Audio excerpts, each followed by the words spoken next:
Hello everyone, हम लोग आज पढ़ाने जा रहे हैं चैप्टर 1 ज्योग्राफी का, जो 10th क्लास का है। संसाधन एवं विकास। संसाधन किसे कहते हैं?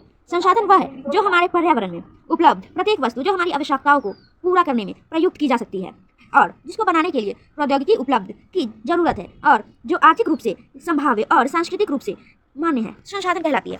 संसाधन के 3 प्रकार होते हैं: भौतिक संसाधन, प्रौद्योगिकी और संस्थाएं, जिसमें भौतिक को प्राकृतिक भी कहा गया है, और प्रौद्योगिकी सेकेंड है जो प्रौद्योगिकी कहा गया है उसे, और थर्ड को संस्थाएं कहा गया है।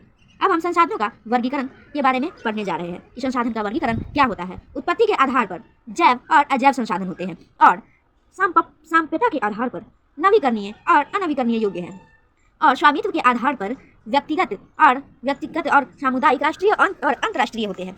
जैसे हम चौथा पढ़ने जा रहे हैं, विकास के स्तर के आधार पर संसाधन के क्या होते हैं, या विकास के आधार पर होंगे वह संभावी विकसित भंडार और संचित कोष होगा।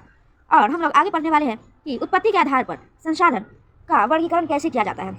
तो उत्पत्ति के आधार पर संसाधनों का वर्गीकरण 2 तरह से किया जाता है। अब हम लोग आगे पढ़ेंगे कि कैसे किया जा सकता है। एक है जो जैव संसाधन है, और इसका जो परिभाषा होता है वो ऐसे संसाधन जो हमें जीवन से प्राप्त होते हैं और जिसमें जीवन है। जैव संसाधन वही जैव